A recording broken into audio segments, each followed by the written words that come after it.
ছুটির দিনে গরম গরম ভাতের সাথে এরকম আলু দিয়ে পাতলা মাংসের ঝোল হলে আশা করি আর কিছু লাগবে না। খুব সিম্পলভাবে রেসিপিটা আমি আপনাদের করে দেখাবো, যেটাতে আমি একদম কম তেল মশলা ইউজ করেছি। তাই রেসিপিটা রিচ না হলেও টেস্টটা কিন্তু অসাধারণ হয়। তো আসসালামু আলাইকুম বন্ধুরা, কেমন আছেন সবাই? আসমা কুকিং হাউসে আপনাদের সকলকে স্বাগত। আর আজ আমাদের রেসিপি আলু দিয়ে মাংসের ঝোল। তো রেসিপিটা বানাবার জন্য এখানে আমি 1 কিলো গরুর মাংস কেটে ধুয়ে নিয়েছি।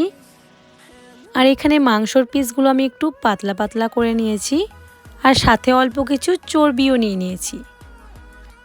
এইবার মাংসটাকে ম্যারিনেট করে নেব। 1 চামচের মতো আদা বাটা, 1 চামচের মতো হলুদের গুঁড়ো, আর পরিমাণ মতো লবণ। আর ম্যারিনেটটা যাতে সফট হয় সেই জন্য অল্প একটু সর্ষের তেল দিয়ে দেব। এবার হাত দিয়ে ভালোভাবে মেখে মাংসটাকে ম্যারিনেট করে নেব। আর মাংসটা ম্যারিনেট করা হয়ে গেলে এটাকে সাইডে রেখে দেব প্রায় 20 থেকে 25 মিনিটের মতো। আর এখানে নিয়ে নিয়েছি আলু। এখানে 700 গ্রামের মতো আলু কেটে নিয়েছি। এখানে আলুর পিসগুলো আমি একটু বড় বড়ই রেখেছি। এবার আলুটাকে ম্যারিনেট করে নেব। 1/2 চামচের মতো হলুদের গুঁড়ো, 1/2 চামচের মতো লবণ, আর 1/2 চামচের মতো কাশ্মীরি লঙ্কার গুঁড়ো, আর অল্প একটু সর্ষে তেলও দেব। এবার আলুটাকেও হাত দিয়ে ভালোভাবে মেখে ম্যারিনেট করে নেব।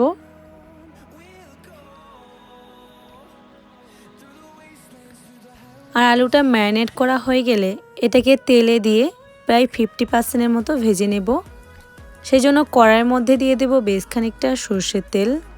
তেলটা গরম হয়ে আসলে দিয়ে দেব ম্যারিনেট করে রাখা আলুগুলো।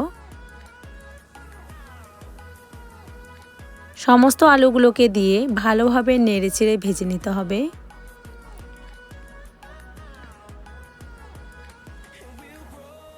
দশ থেকে 15 মিনিটের মতো ভেজে নিলেই আলুটা 50% মতো ভাজা হয়ে যাবে।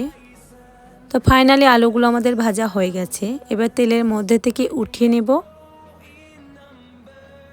এবার এই একই তেলে কিছু গোটা গরম মশলা দিয়ে দেব একটা তেজপাতা, 2টো ছোট এলাচ, 2 টুকরো দারচিনি, আর একটা বড় এলাচ। এবার এগুলো একটু নেড়েচেড়ে ভেজে নেব।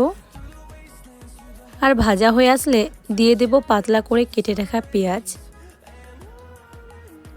আর একই সঙ্গে দিয়ে দেব পরিমাণ মতো লবণ, আর দিয়ে দেব 1 চামচের মতো আদা বাটা, 1 চামচের মতো রসুন বাটা, আর দেব 1 চামচের মতো জিরে এবং গোলমরিচ বাটা।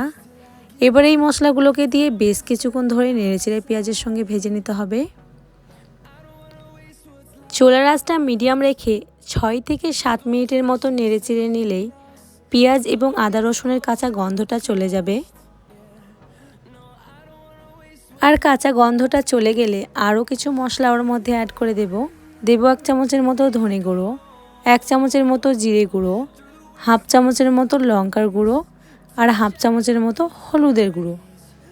এবার এই মশলাগুলোকে দিয়ে আরও কিছুক্ষণ নেড়েচেড়ে কুক করে নিতে হবে। মশলাটা যাতে পুড়ে না যায় সেই জন্য ওর মধ্যে 1/2 গ্লাসের মতো পানি অ্যাড করে দেব।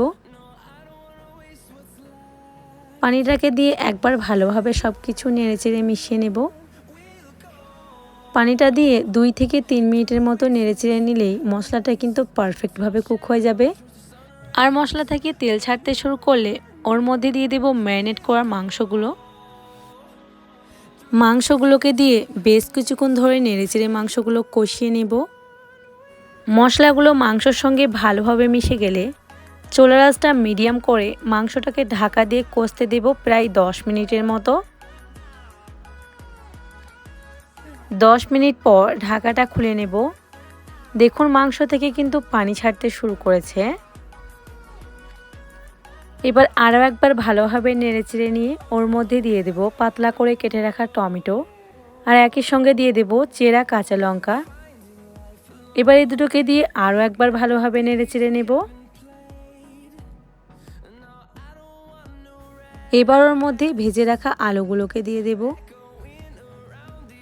আলুগুলোকে দিয়ে আরও 5 থেকে 6 মিনিটের মতো নেড়েচেড়ে কষিয়ে নেব। এইবার মাংসটাকে রান্না করার জন্য আপনারা চাইলে প্রেসার কুকার ইউজ করতে পারেন বা কড়াইয়ের মধ্যেও রান্নাটা করে নিতে পারেন, বাট আমি প্রেসার কুকারেই রান্নাটা করে নিচ্ছি। তাই সমস্ত মাংসগুলোকে প্রেসার কুকারের মধ্যে দিয়ে দিব। আর একই সঙ্গে দিয়ে দিব হাফ চামচের মতো কাশ্মীরি লঙ্কার গুঁড়ো। মাংসটাকে আরও একবার ভালোভাবে নেড়েচেড়ে সব কিছু মিশিয়ে নেব। এবার ওর মধ্যে দিয়ে দেব পরিমাণ মতো পানি। পানিটাকে দিয়ে একবার সব কিছু নেড়েচেড়ে মিশিয়ে নিয়ে প্রেসার কুকারের ঢাকনাটা বন্ধ করে 4টে সিটি উঠিয়ে নেব। আপনারা যদি মাংসটা আরও বেশি নরম করতে চান এক্ষেত্রে 5 থেকে 6টা সিটিও দিয়ে নিতে পারেন। ফাইনালি 4টে সিটি উঠে গেছে এবং প্রেসার কুকারের ভাপটাও বেরিয়ে গেছে। এবার প্রেসার কুকারের ঢাকনাটা খুলে নেব। এবার গ্যাসের ওভেনটা আরও একবার জ্বালিয়ে নেব। এবার ওর মধ্যে দিয়ে দেব চেরা কাঁচা লঙ্কা আর ফ্লেভারের জন্য অল্প কিছু ধনেপাতা কুচি ছড়িয়ে দেব। তো আশা করি এই সম্পূর্ণ রেসিপিটা আপনাদের অবশ্যই ভালো লাগবে। আর ভালো লেগে থাকলে অবশ্যই কিন্তু আমাকে কমেন্টে জানাতে ভুলবেন না। আর তার সাথে আমার ভিডিওটা ভালো লেগে থাকলে অবশ্যই একটা লাইক করবেন আর চ্যানেলটা সাবস্ক্রাইব করে রাখবেন যাতে ভিডিও আপলোড হলে সবার প্রথমে আপনার কাছে পৌঁছে যায়। তো আজকের ভিডিওটা এই পর্যন্তই। দেখা হবে নেক্সট কোনো ভিডিওতে ইনশাআল্লাহ। ততক্ষণ আপনারা ভালো থাকুন এবং সকল মানুষকে ভালো রাখার চেষ্টা করুন। আল্লাহ হাফেজ।